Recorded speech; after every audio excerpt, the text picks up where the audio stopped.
Bonjour mes chers élèves, aujourd'hui on va continuer la partie 2 de notre activité 3, échange gazeux respiratoire.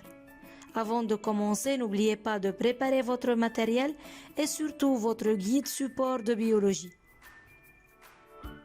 À la fin de cette séance, nous allons être capables d'expliquer les échanges gazeux au niveau des tissus et d'indiquer les caractéristiques qui favorisent les échanges gazeux au niveau des tissus.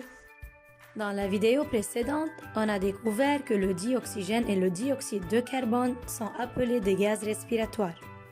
Aussi, on a découvert que ces gaz sont échangés au niveau de nos poumons, dû à un phénomène appelé la diffusion. C'est la différence de concentration et de pression des gaz dans les sacs alvéolaires et dans le sang qui précise la direction des gaz respiratoires. Lors de l'inspiration, la concentration et la pression de dioxygène augmentent dans les alvéoles. Donc le dioxygène passe du milieu où sa concentration ou sa pression est élevée vers le milieu où sa concentration et sa pression est plus basse, qui est le sang. Par contre, puisque la concentration de dioxyde de carbone dans le sang qui arrive à nos poumons est plus grande que celle dans nos alvéoles, le dioxyde de carbone passe du sang vers nos alvéoles pour être ensuite expiré à l'extérieur du corps. Que se passe-t-il au niveau des tissus? Des échanges gazeux. Comment ces échanges gazeux se déroulent-ils? Afin de répondre à cette question, nous allons exploiter le document ci-contre.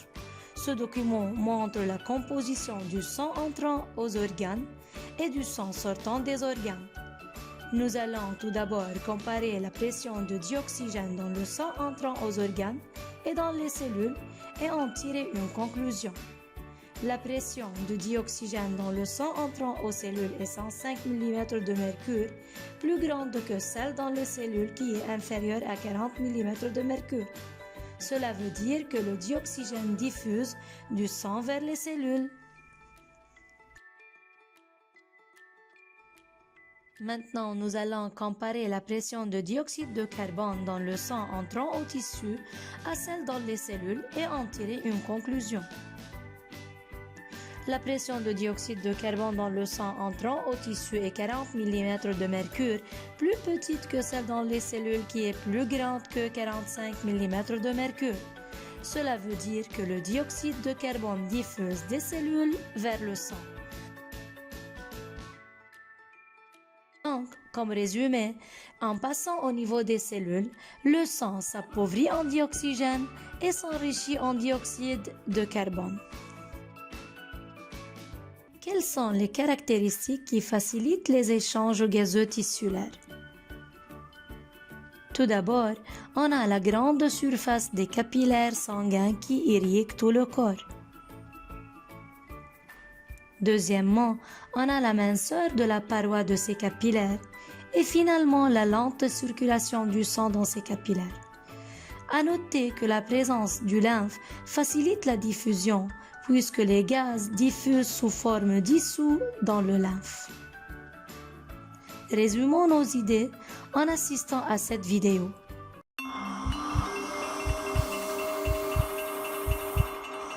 La fonction principale de l'appareil respiratoire est de fournir à l'organisme du dioxygène et de le débarrasser dans le même temps du dioxyde de carbone.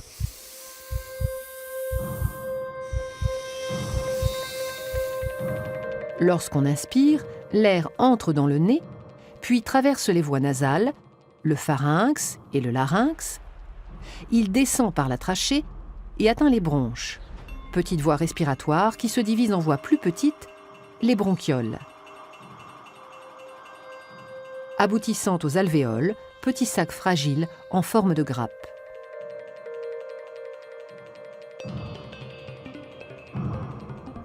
L'air pénètre donc dans les poumons jusqu'au fond des alvéoles. Et c'est là que se produisent les échanges gazeux entre l'air et le sang. C'est-à-dire que le dioxygène quitte l'air pour passer dans le sang et le dioxyde de carbone s'échappe du sang pour être rejeté dans l'air. Il est ensuite expulsé dans l'atmosphère par l'expiration.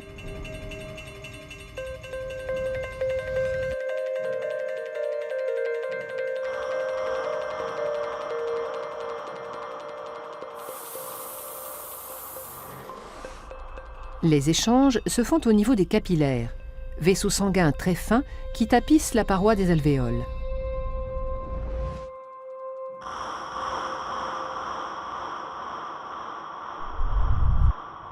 Les alvéoles étant au nombre de 600 à 800 millions, la surface totale de contact entre l'air et le sang dans les poumons avoisine les 100 mètres carrés, soit l'équivalent de la surface d'un terrain de tennis. La grande taille de cette surface d'échange alvéolaire, richement vascularisée, augmente la quantité de dioxygène entrant dans le sang. Le sang, qui était pauvre en dioxygène à l'entrée des alvéoles, en ressort enrichi.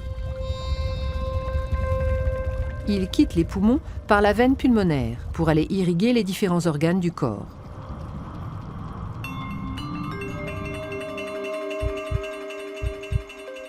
Il retourne dans le cœur qui, agissant comme une pompe, le propulse à travers le système sanguin afin que le dioxygène soit distribué à tous les organes.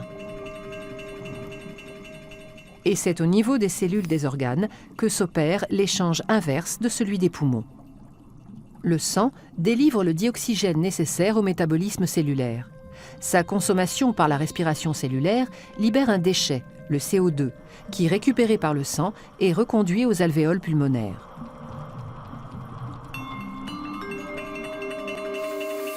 En somme, le rôle du système respiratoire est donc d'une part de capter le dioxygène de l'atmosphère afin de le distribuer dans le sang, d'autre part d'extraire le CO2 du sang pour l'expulser dans l'atmosphère.